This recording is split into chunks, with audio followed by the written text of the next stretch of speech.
The convoy rolled through the narrow valley pass like a line of ants crawling through a crack in concrete. 5 armored vehicles, heavily loaded with American Special Operations personnel, equipment crates, and enough ammunition to level a small town.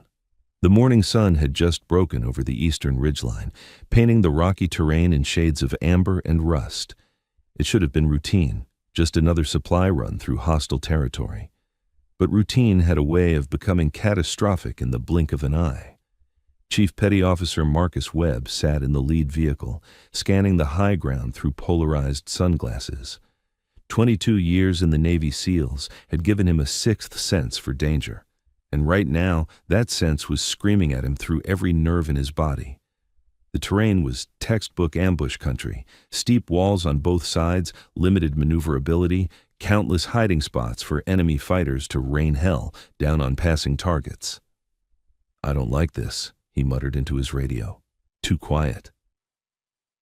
Behind him in the second vehicle, Petty Officer First Class Jada Morales adjusted her plate carrier and checked her rifle for the third time in 10 minutes. At 29, she was younger than most of the men in her unit, but her reputation had been forged in the crucible of combat across 3 continents. Dark hair pulled back in a tactical bun, brown eyes that missed nothing, and a shooting record that made instructors at Quantico shake their heads in disbelief. She wasn't supposed to be here, not officially anyway. Her primary assignment was intelligence analysis, sitting in air-conditioned rooms, studying satellite imagery, and building target packages for operators to execute. But when the convoy had been short one qualified shooter, and when someone mentioned they might be rolling through disputed territory, she'd volunteered without hesitation. "Relax, Webb," came the voice of Lieutenant Commander James Pritchard over the radio. "Intel says this area's been quiet for weeks. We'll be through in 20 minutes. Jada's eyes narrowed. In her experience, intel that said things were quiet was usually intel that hadn't been updated in time to save lives. She shifted in her seat, adjusting the custom rifle that rested between her knees.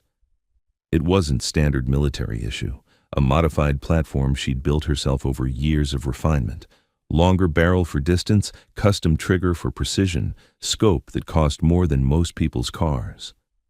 The first RPG round hit the third vehicle in the convoy at 0847 hours. The explosion was immediate and devastating, a bloom of orange fire and black smoke that sent the armored truck lurching sideways. The blast wave rolled over the convoy like a physical thing, rattling teeth and stunning eardrums. Before anyone could react, automatic weapons fire erupted from both sides of the valley. Hundreds of rounds per minute, coordinated and professional, tearing into vehicles and equipment with brutal efficiency. "Contact! Contact! Both sides!" Webb's voice cut through the chaos as he returned fire through his window. "We're in a kill box." Jada was already moving. Her door flew open and she rolled out behind the vehicle's engine block, using the heavy metal as cover while bullets sparked off armor plating and shattered windows. Her rifle came up smooth and fast, scope-finding targets before conscious thought could catch up. Enemy fighters were positioned in elevated positions on both sides of the pass, maybe 30 or 40 of them, spread across multiple firing points. They'd waited until the convoy was perfectly positioned before springing the trap. Professional, disciplined. The kind of enemy that knew exactly what they were doing. The SEALs were returning fire, but it was suppression rather than elimination. Bullets flying everywhere, keeping heads down, but not actually solving the fundamental problem. They were trapped in a funnel with nowhere to go and enemies who held every advantage. "We need to move," Pritchard shouted over the radio. "Forward or back, but we can't stay here." "Both routes are covered." Webb fired a burst toward a muzzle flash. "The moment we break cover, they'll cut us to pieces." That's when Jada saw it. A slight gap in the enemy's overlapping fields of fire, a blind spot created by the terrain itself. If someone could reach that ridgeline, they could flank the primary firing positions and take pressure off the convoy. It was a long shot, maybe 300 meters of exposed ground, uphill under fire. Suicidal for most people. But Jada Morales had never been most people. "I'm moving," she said into her radio, not asking permission because she knew they'd tell her no. "Cover me." She didn't wait for a response. Her body was already in motion, rifle slung across her chest, moving in a combat crouch that kept her profile low and her momentum forward. The SEALs, to their credit, immediately understood what she was attempting and poured fire into the enemy positions to keep their heads down. Bullets snapped past her head, close enough to feel the pressure waves. Rock chips exploded at her feet. The world compressed into a tunnel of sensory overload.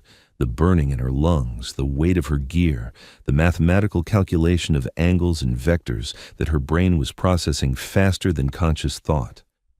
She dove behind a boulder as a burst of automatic fire stitched the ground where she'd been standing a heartbeat before. Her heart was hammering, but her hands were steady. Always steady. She'd learned a long time ago that fear was just information, and information could be managed. A quick glance around the boulder showed her the next piece of cover, a depression in the ground about 20 meters ahead. She could make it. Probably.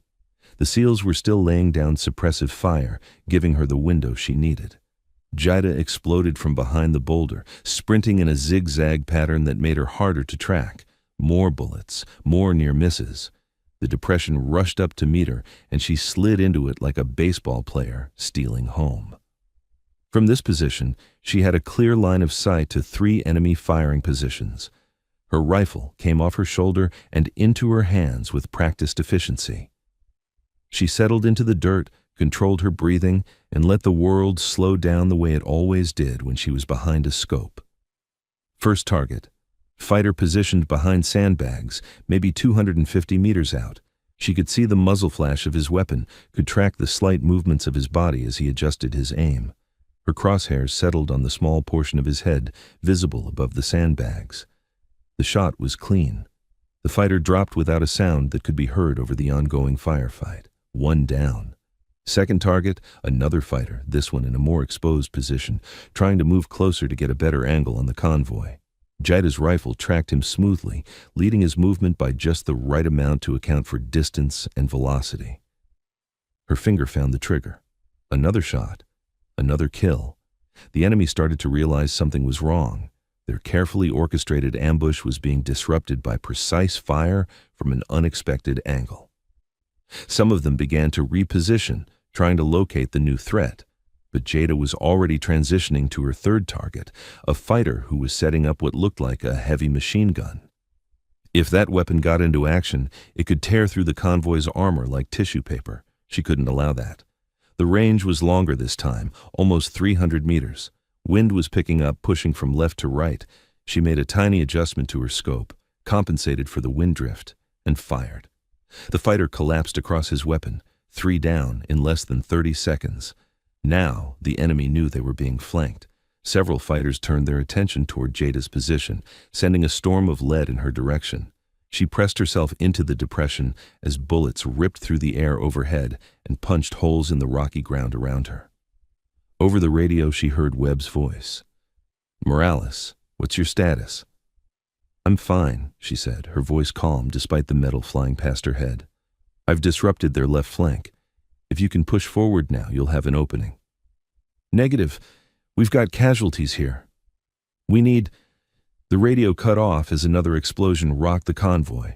Jada risked a glance and saw smoke pouring from one of the vehicles. The situation was deteriorating fast. They needed to break contact, but the enemy wasn't giving them room to breathe. She scanned through her scope again, prioritizing targets, the fighters using the heaviest weapons, the ones in positions to do the most damage, the ones who looked like they were directing others. Her rifle spoke again, and again, and again. Each shot was deliberate. Each shot was final. She wasn't spraying bullets and hoping for hits. She was selecting targets with surgical precision and eliminating them with mechanical efficiency. Her magazine ran dry, and she reloaded without taking her eyes from the scope, muscle memory allowing her hands to function independently of conscious thought. The enemy's coordinated fire was beginning to fracture. Gaps were appearing in their coverage. Individual fighters were making decisions based on fear rather than training, and fear made people predictable. "Webb," she said into her radio, "I'm going to push further up the ridgeline. When I start firing again, move the convoy forward as fast as you can. Don't stop. Don't look back. Just move." "Morales, You can't. Trust me. She was already moving again, using the temporary suppression of enemy fire to gain more ground. Her legs burned with the effort of climbing while carrying 50 pounds of gear. Sweat ran down her face despite the cool morning air. But she kept moving, because stopping meant dying, and dying meant failing the people depending on her. She reached an outcropping of rock that gave her an elevated position overlooking the entire kill zone. From here, she could see everything: the trapped convoy, the enemy positions, the terrain that channeled movement and dictated tactics. Jada settled into a prone position and became absolutely still. Her breathing slowed. Her heartbeat steadied. The chaos of combat faded into background noise as she entered that focused state where nothing existed except her, the rifle, and the target. She began to work through enemy positions methodically, starting with the ones that posed the greatest threat to the convoy's escape route. Each shot was placed with mathematical precision: center mass when the target was close, headshots when they were behind cover, leading moving targets by exactly the right amount to account for their speed and direction. The enemy fighters began to panic. They couldn't see her clearly from their positions, couldn't pinpoint exactly where the devastating fire was coming from. All they knew was that their friends were dropping with terrifying regularity, and the invisible sniper seemed to anticipate their movements before they made them. Some of them tried to flee. Jada let them go. She wasn't here to rack up a body count. She was here to save American lives. The ones who continued to fight, who continued to threaten the convoy, those were the ones who found themselves in her crosshairs. Below, the convoy was moving. The remaining vehicles ground forward through the pass, engines roaring, weapons still firing. They were taking casualties, but they were moving, and movement meant survival. Jada provided overwatch, her rifle swinging from target to target with fluid economy. A fighter trying to hit the convoy with an RPG, dead. Another attempting to reposition a machine gun, dead.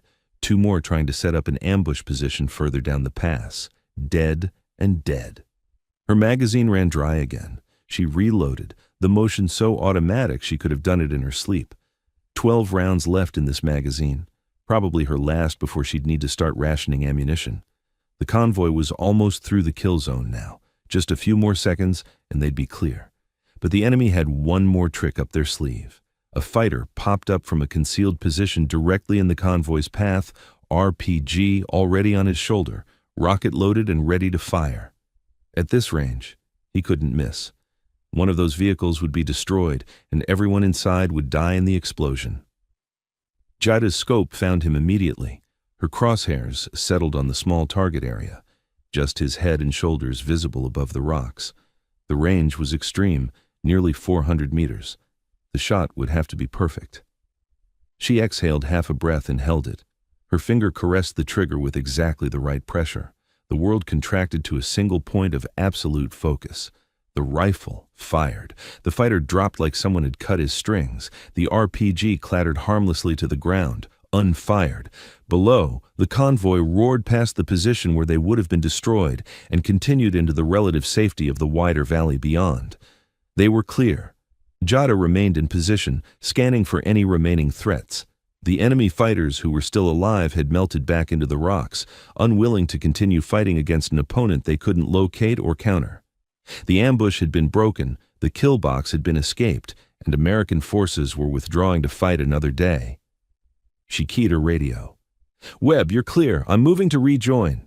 "Negative, Morales. Stay put. We're coming back for you." "Don't be stupid. You've got wounded who need medical attention. I'll find my own way back." "That's not going to happen. Hold your position. That's an order." Jada smiled despite herself. The SEALs took care of their own, even when their own was an intelligence analyst who'd just saved their collective asses. She scanned the surrounding terrain one more time, confirmed that the immediate threat had passed, then settled in to wait.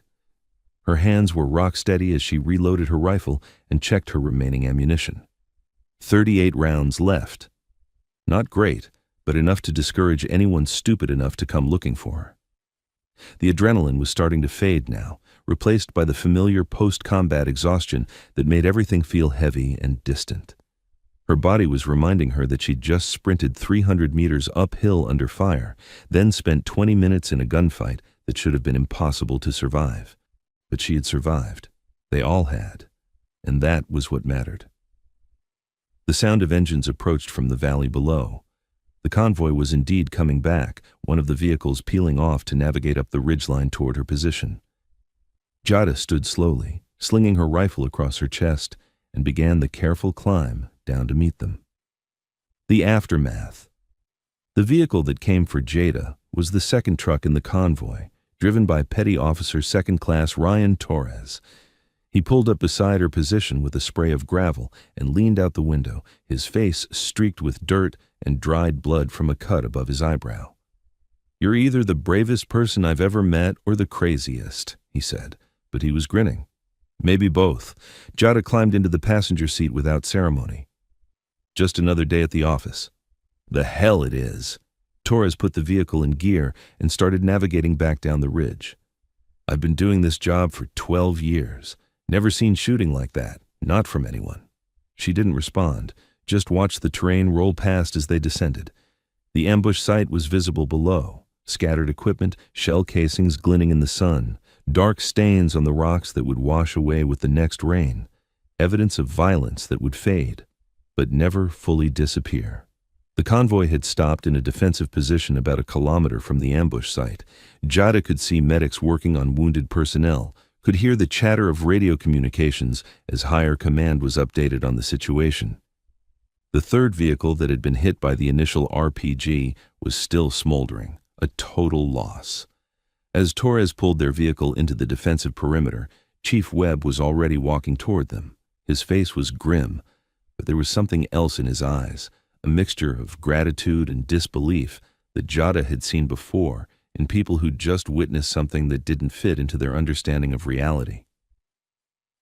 "Morales," he said as she dismounted, "we need to talk." They walked a short distance from the other personnel, far enough for privacy, but close enough to maintain security.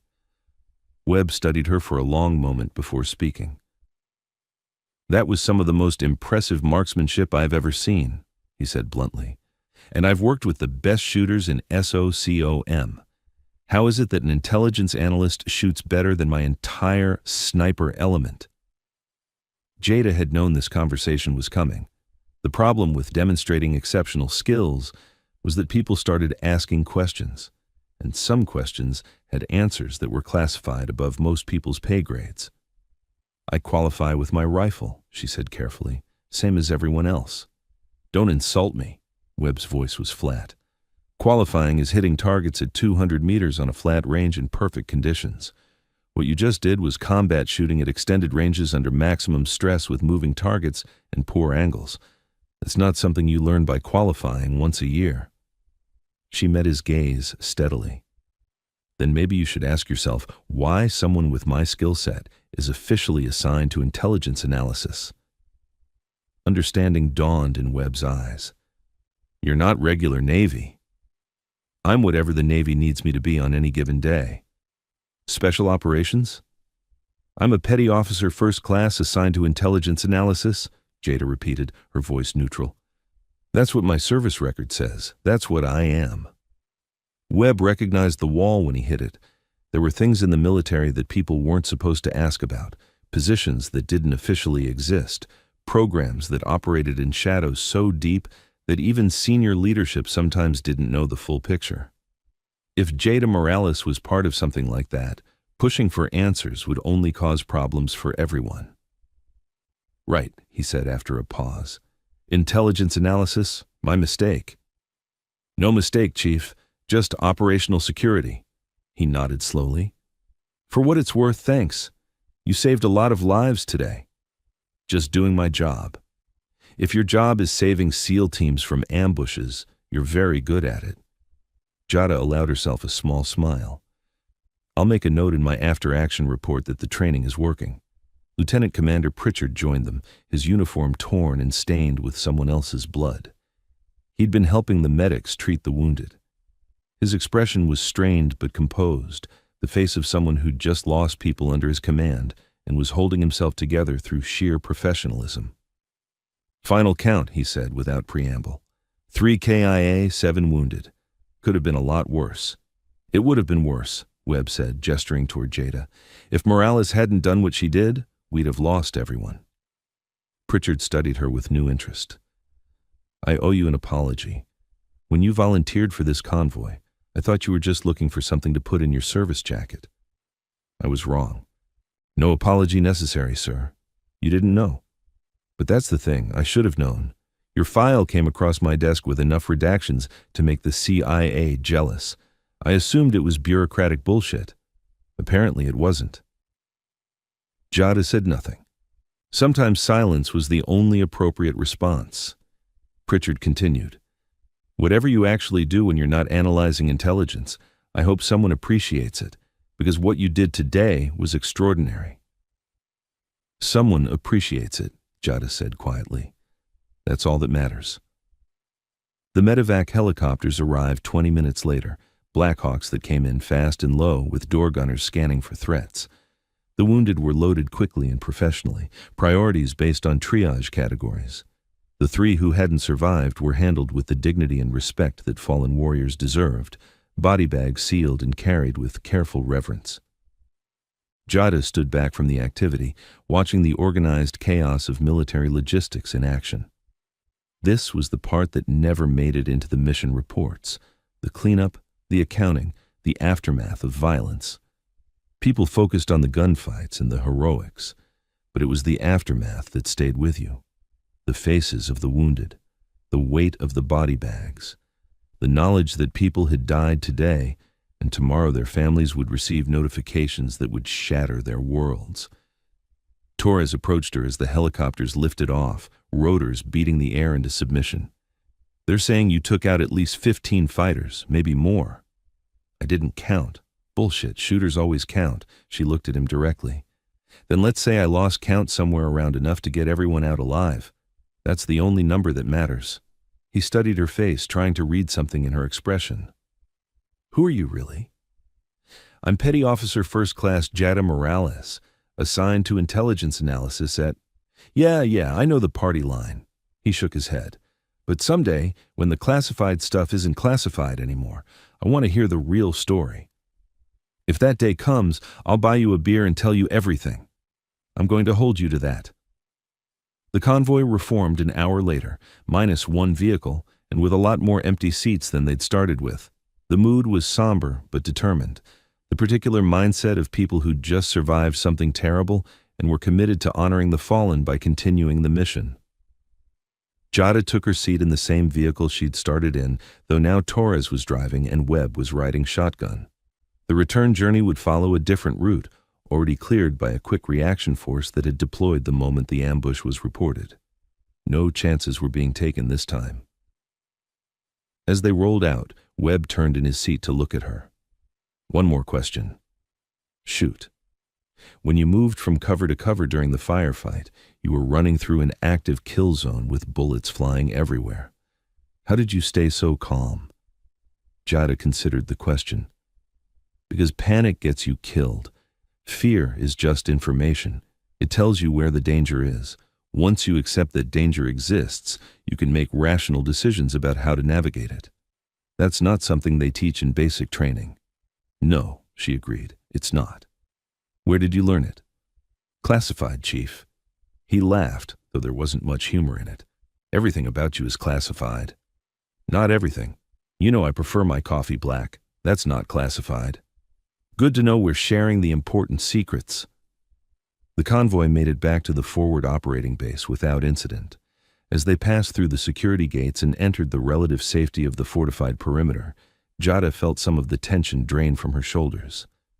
They'd made it. Not everyone, but enough. In this business, that sometimes had to be sufficient. Debriefing took 3 hours. Jada sat in a small room with Pritchard, Webb, and 2 intelligence officers who wanted to know every detail of the ambush, the enemy tactics, and the response. She provided information efficiently and without embellishment, sticking to observable facts and avoiding speculation. When they asked about her actions during the firefight, she kept her responses technical and professional. Range to targets, wind conditions, ammunition expenditure, the mechanics of shooting without the emotional weight of what shooting meant. The intelligence officers took careful notes, but asked no questions about her background or training. Either they already knew and didn't need to ask, or they'd been briefed to avoid certain topics. Either way, Jada was grateful for the professional courtesy. When the debriefing finally ended, Pritchard stopped her at the door. "One more thing. Your actions today are going into my official report, and I'm recommending you for a commendation." "That's not necessary, sir." "Yes, it is. Good work deserves recognition." "My work is most effective when it's not recognized," he smiled grimly. "Then I'll make sure the commendation stays at an appropriate classification level. But it's going in the record, Morales. You earned it." She nodded, knowing that arguing further would be disrespectful. "Thank you, sir." Outside the debriefing room, the sun was setting over the base, painting the sky in shades of orange and purple. Jada walked toward her quarters slowly, her body finally acknowledging the toll of the day's events. Every muscle ached, her ears were still ringing from sustained weapons fire. She could feel bruises forming where her plate carrier had absorbed impacts during her sprint up the ridgeline. But she was alive. They were alive. And tomorrow they'd do it all over again. Her quarters were sparse: a cot, a footlocker, a small desk with a laptop secured by multiple layers of encryption. She set her rifle carefully against the wall, then sat on the edge of the cot and began the process of removing her gear. Body armor came off first, plate carrier with its ceramic plates that had protected her from bullets she'd never know about. Then, her battle belt with magazine pouches and medical supplies, and all the small items that could mean the difference between life and death in combat. When she was down to her base uniform, she allowed herself to close her eyes for just a moment. Behind her eyelids, she could still see the ambush site, could still feel the rifle's recoil against her shoulder, could still remember the precise moment when her crosshairs had settled on each target and she'd made the decision to fire. Those moments would join all the other moments in the catalog of violence she carried with her. Not with pride and not with shame, but with the pragmatic acceptance that this was the job she'd chosen. Someone had to be willing to do the difficult things. Someone had to stand between chaos and the people who needed protecting. Today, that someone had been her. A knock on the door pulled her from her thoughts. "It's open." Torres stepped inside, carrying 2 cups of coffee from the mess hall. He offered her one without a word. She accepted it gratefully, wrapping her hands around the warm cup and inhaling the steam. "Couldn't sleep?" she asked. "Won't be sleeping for a while." He sat in the room's only chair, which creaked under his weight. "Every time I close my eyes, I see that RPG hitting our truck. See the explosion. Think about how if we'd been 30 seconds slower if you hadn't been there.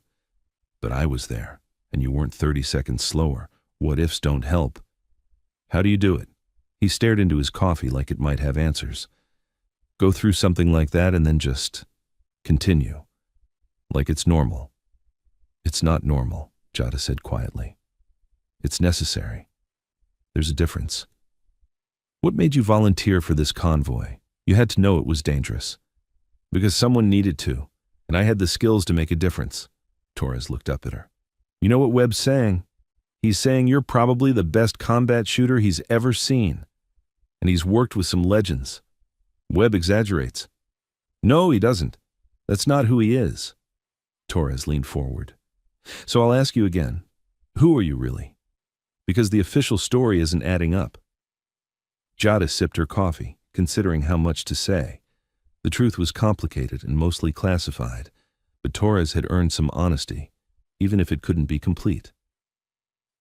"I'm someone who was trained to do a specific job," she said carefully.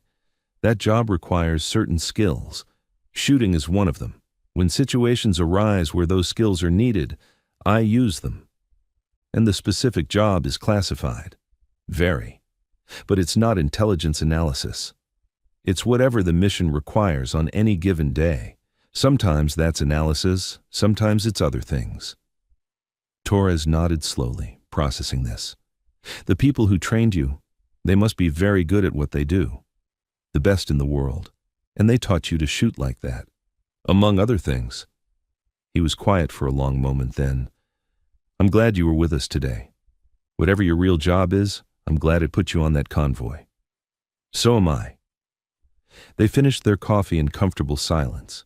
When Torres finally stood to leave, he paused at the door. For what it's worth, if you ever need backup for whatever classified mission comes next, I'd volunteer. I'll keep that in mind. After he left, Jada sat alone in the dim room, finishing her coffee and staring at nothing in particular. The day's events played through her mind on an automatic loop. Every decision, every shot, every moment where things could have gone differently. She'd made the right calls. The outcome proved that. But the weight of those decisions didn't disappear just because they'd been correct. Every life she'd taken today had been necessary, justified, legal under the rules of engagement. But necessity didn't make it easy. Justification didn't erase the reality of what she'd done. This was the part of the job that people didn't talk about. The psychological cost of violence, even righteous violence.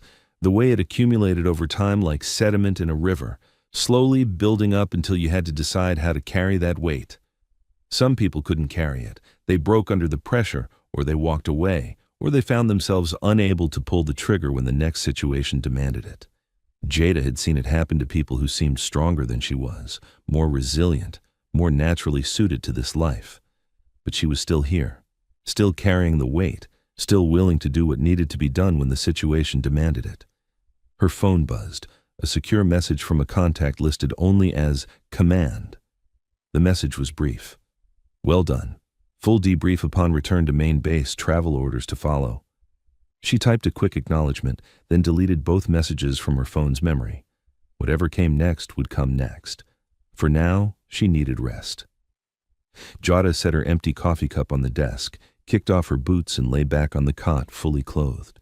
Sleep came quickly despite the ringing in her ears and the adrenaline still slowly draining from her system. She dreamed of nothing, which was a mercy. 3 days later, the C-130 transport plane that carried Jada back to the main base was crowded with personnel rotating out of forward positions. She sat near the rear ramp, her rifle case secured between her knees, watching the landscape scroll past 30,000 feet below. Afghanistan looked almost peaceful from this altitude, brown mountains giving way to valleys, rivers cutting through terrain like silver threads, small villages clustered around water sources. It was easy to forget from up here that people were fighting and dying down there, that violence was erupting in those peaceful-looking valleys, that the beauty of the landscape hid dangers that could kill you in a heartbeat. A young Marine corporal in the seat next to her kept glancing at her rifle case with obvious curiosity. Finally, he worked up the courage to speak. "That custom work?" "Yeah. You a sniper?" "I shoot when shooting needs to be done." He laughed nervously. "That's not really an answer. It's the only answer I can give." "Classified stuff?" The classiest. That got a real laugh from him, breaking some of the tension. "I'm Jake. Just finished my first deployment." "Jada, not my first." "Any advice for someone who's just starting out?" She considered the question seriously. The kid was maybe 19, young enough that combat still seemed like an adventure instead of a grinding responsibility. He deserved honest advice, not the romanticized bullshit that got people killed. "Stay humble," she said finally. "The moment you think you've figured everything out is the moment you make a fatal mistake. Listen to the people who've been doing this longer than you. Take care of your equipment and your people. And remember that luck runs out eventually, so never rely on it." Jake absorbed this thoughtfully. "That it?" "One more thing. Remember why you're doing this. When things get hard, and they will get hard, you need to have a reason beyond just following orders, something that keeps you anchored when everything else is chaos." "What's your reason?" Jada looked out the small window at the landscape below. "Because someone has to be willing to do difficult things so other people don't have to. That's enough for me." The plane banked, beginning its descent toward the main airbase. The conversation ended as personnel began securing their gear and preparing for landing. Jada checked her rifle case one more time, then settled back to wait. The base was massive compared to the forward operating positions, permanent structures instead of temporary shelters, better food, actual recreational facilities. It was a reminder that even in war zones, there were gradations of comfort and safety. Jada's travel orders directed her to a nondescript building near the intelligence center. She reported as instructed, showing her identification to multiple layers of security before being escorted to a small conference room deep in the building's interior. The woman waiting for her was in civilian clothes, though everything about her posture and bearing said military. 40s, sharp eyes, the kind of face that revealed nothing unless she wanted it to. Her identification card hung from a lanyard, but was turned backward, hiding her name and position. "Petty Officer Morales," the woman said. "Please, sit." Jada sat, setting her rifle case carefully on the floor beside her chair. "I've read the reports from your convoy," the woman continued. "Very impressive work. Lieutenant Commander Pritchard speaks highly of your actions." "I did what was necessary." "You did considerably more than necessary. You single-handedly broke an ambush that should have wiped out that entire convoy." She opened a folder on the table, scanning documents that Jada couldn't see. 15 confirmed kills at ranges up to 400 meters under adverse conditions with multiple moving targets. That's exceptional, even by our standards. "Thank you." "The problem," the woman said, her tone shifting slightly, "is that exceptional performance draws attention. And attention is something we generally try to avoid in your line of work." Jada had expected this. The alternative was letting American personnel die. "I'm not criticizing your decision. You saved lives, and that's always the right call. But now we have SEALs asking questions about who you are and what you really do. We have reports being written that will get read by people at very high levels. We have attention. What are you recommending?" The woman closed the folder. "Your cover as an intelligence analyst is probably still viable, but it's compromised around anyone who was on that convoy. We're pulling you back to the States for reassignment. You'll continue with your official duties, but we'll be more careful about where and when we deploy you for special operations." "When do I leave?" "Transport's already arranged. You fly out tomorrow morning." She studied Jada's face, looking for a reaction that never came. "You're taking this well." "I knew the assignment was temporary." "Most people would be disappointed about leaving a combat zone. You sound almost relieved."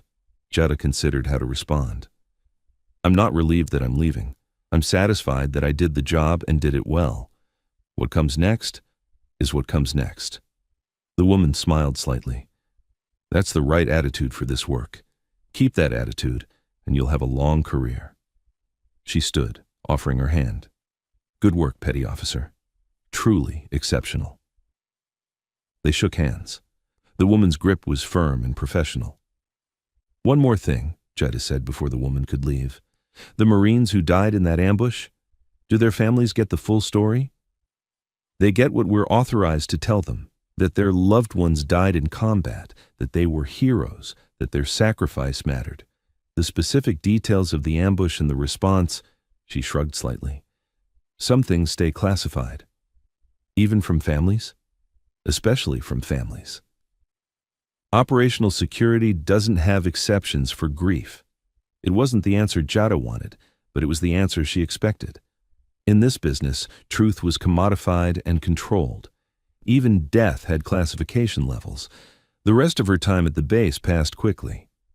Jada packed her gear, submitted final reports, and said goodbye to the few people who knew her well enough to warrant goodbyes.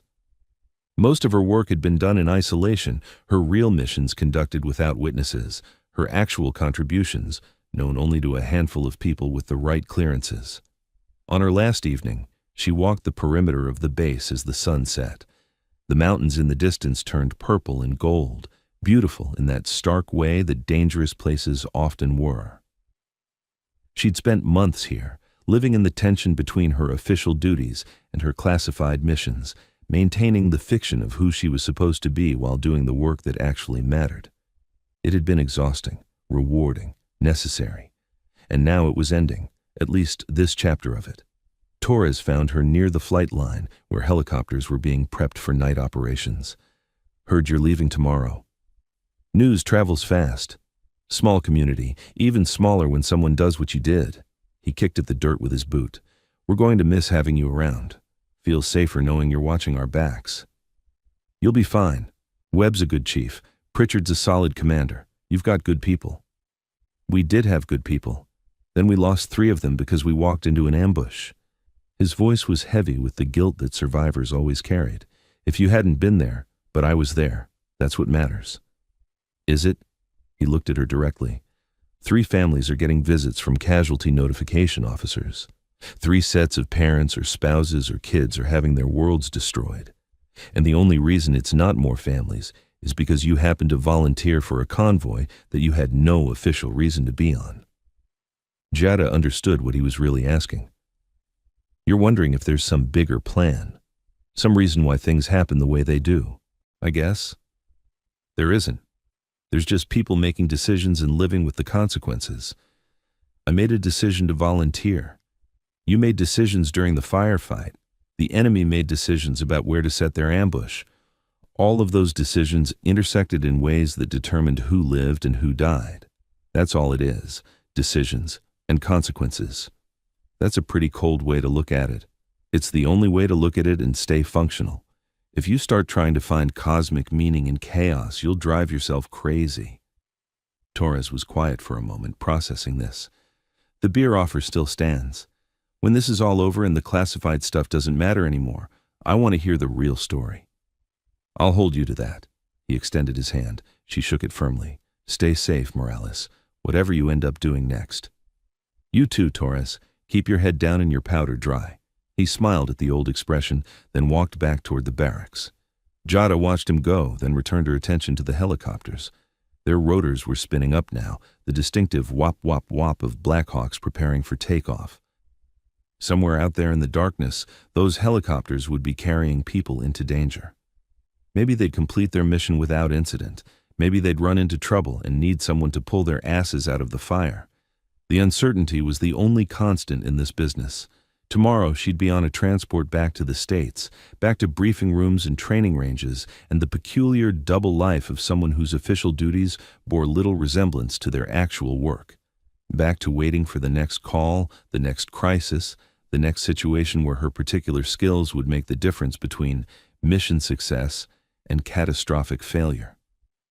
But tonight, she was still here. Still watching over the base where people she'd fought beside were settling in for another night in a war zone, still carrying the weight of the lives she'd saved and the lives she'd taken to save them. The helicopters lifted off one by one, navigation lights blinking as they gained altitude and banked toward their objectives. Jada watched until they disappeared into the darkness, then turned and walked back toward her quarters. She had packing to finish, reports to finalize, a rifle to clean one more time before the long journey home, and somewhere in the back of her mind, the knowledge that this was what she'd signed up for. This was the job. This was the life.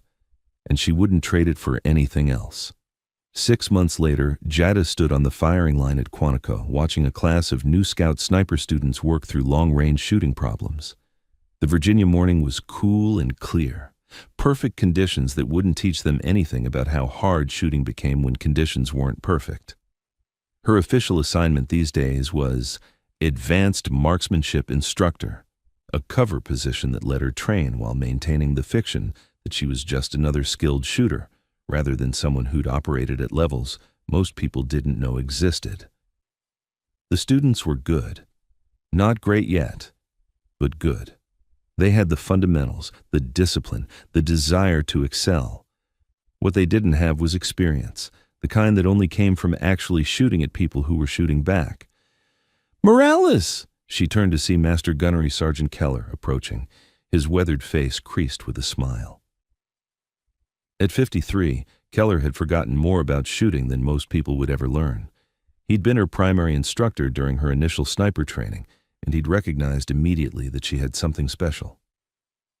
"Gunny," she greeted him, "what brings you to my range?" "Heard you were back stateside. Thought I'd see how my star pupil was handling instructor duties." He watched the students for a moment. "They're not bad." "They will be, once I'm done with them." "Still the same confident Morales," he chuckled. "I also heard some interesting rumors about a convoy ambush in Afghanistan. Casualties minimized by exceptional sniper fire from an intelligence analyst who supposedly wasn't trained for combat operations." Jada kept her expression neutral. Rumors tend to get exaggerated. That's what I thought at first. Then I talked to an old friend who works in Special Operations Command. He confirmed that something unusual happened, and that the after-action reports made very interesting reading for people with the right clearances. I can't comment on classified operations. I wouldn't ask you to. Keller's smile faded into something more serious. I just wanted to tell you that I'm proud of what you've accomplished. Whatever it is you're actually doing when you're not officially doing it, you're doing it at a level most people can't even imagine. Coming from Keller, that meant something. Thank you, Gunny. You take care of yourself, Morales. People with your skills are rare, and the world needs you sharp. He walked away, leaving Jada alone with her students and her thoughts. One of the students, a lance corporal named Hayes, approached during the next break. He was young, eager, with the kind of enthusiasm that hadn't been worn down by combat yet. Ma'am, I wanted to ask about something you said yesterday, about reading terrain and understanding how environment affects ballistics. What about it? You made it sound like you could predict where bullets would drift even before you fired. How's that possible? Jada considered how to explain something that was part training, part experience, and part instinct built over thousands of rounds fired under every possible condition. It's pattern recognition, she said finally. When you've shot enough rounds in enough different conditions, your brain starts to build a database of how variables interact. Wind speed, temperature, humidity, altitude, time of day, they all matter, and they all work together in predictable ways. Once you internalize those patterns, you stop consciously calculating and start just knowing. How many rounds does it take to build that database? More than you want to shoot, less than you need to shoot. Hayes laughed. That's not helpful, ma'am. No, but it's honest. There's no shortcut to expertise. You put in the time, you shoot the rounds, you analyze your misses, and eventually something clicks. For some people it takes 10,000 rounds, for others 50,000. The only constant is that you can't skip the process. How many rounds did it take you? Jada thought about the truth, that she'd been training since she was 14, that she'd fired hundreds of thousands of rounds under every possible condition, that she'd killed people at distances Hayes couldn't imagine with equipment he'd never seen. But that truth was classified, and more importantly, it would be discouraging rather than inspiring. I'm still learning, she said instead, which was also true. Every range session teaches me something new. That's what makes this interesting. There's always room to improve, always new challenges to master. Hayes nodded, absorbing this. Thank you, ma'am. As he walked back to the firing line, Jada reflected on the strange duality of her current life. Half of her time was spent here, teaching conventional military skills to people who would use them in conventional ways. The other half was spent preparing for missions that she couldn't discuss, training for scenarios that officially didn't exist, working with equipment that had no official designation. It was exhausting maintaining the split identity. But it was also necessary. The skills she'd developed couldn't be contained within normal operational frameworks. Sometimes you needed someone who could operate in the gray areas between conventional warfare and covert operations. Someone who could look like a regular service member but perform at levels that regular service members couldn't achieve. Her phone buzzed, a secure message from an unknown number. The text was simple. Situation developing. Be ready for immediate deployment. Details to follow. Jada deleted the message and returned her attention to her students. Whatever was coming would come. For now, she had a job to do here, teaching the next generation of snipers how to place bullets exactly where they needed to go. The afternoon sun climbed higher, casting sharp shadows across the range. Hayes settled into his shooting position, adjusting his scope and checking his wind call. Jada watched his form critically. Good body position, proper cheek weld, breathing controlled. He had potential. Take your time, she called out. Read the mirage. Feel the wind on your face. The target's not going anywhere. Hayes fired. The round impacted 2 inches low and 1 inch left of center. Good shot, Jada said, surprising him. Now tell me why it went where it went. I'm not sure. I thought I had the wind call right. You did. But what about the temperature? The sun's been baking that target for 3 hours now. The air above it is hotter than the air around it. What does that do to your bullet? Understanding dawned on Hayes's face. Thermal lift. The bullet rises as it passes through the heated air. Exactly. Now adjust and shoot again. The next round was dead center. Jada smiled.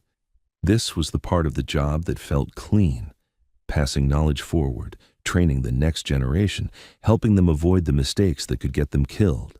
No classified operations, no double identities, just straightforward instruction that made people better at their jobs.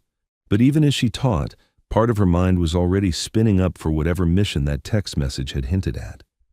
Somewhere in the world, a situation was developing that would require her particular skill set. Someone was going to need precision fire under impossible conditions. Someone was going to need a shooter who could do things that shouldn't be possible. And when that call came, Jada Morales would be ready. Because that was who she was, not just an instructor, not just an intelligence analyst, but a weapon that could be deployed when conventional options failed. A solution to problems that couldn't be solved by regular means. The quiet professional, the hidden asset. The woman who'd saved a convoy of SEALs and then disappeared back into her cover identity like she'd never been there at all. As the afternoon wore on and her students continued their training, Jada felt the familiar anticipation building. The next mission was coming. The next impossible shot. The next moment where everything would depend on her ability to place a bullet exactly where it needed to be, under conditions that would make most shooters give up before they started. She was ready for it. She was always ready. That was what separated her from everyone else on this range, from almost everyone in the military. She didn't just train for the mission, she lived for it, craved the challenge, needed the validation that came from doing impossible things and making them look routine. The sun dipped toward the horizon, painting the sky in shades of orange and gold. Jada called an end to the day's training and watched her students police their brass and clean their weapons. Tomorrow they'd be back, working on the next set of skills, pushing themselves toward the standard of excellence that separated good shooters from great ones. But tomorrow Jada might not be here. Tomorrow she might be on a plane to somewhere that didn't officially exist, preparing for a mission that would never make it into any report, using skills that officially she didn't possess. The duality was exhausting, but it was also exhilarating. Because Jada Morales knew something that most people never learned. She knew exactly who she was and exactly what she was capable of. And that knowledge, that absolute certainty of purpose and ability, was worth more than any medal, any commendation, any official recognition. She was a weapon, a precisely calibrated instrument designed for a very specific purpose, and somewhere in the world, someone was about to need exactly what she could provide. The range emptied as students headed back to barracks. Jada lingered, watching the last light fade from the sky, her rifle case at her feet and her mind already halfway to whatever mission was coming next. Ready? Always ready. That was the only way to be. Thank you for watching. Subscribe to hear more powerful stories of brave women in uniform.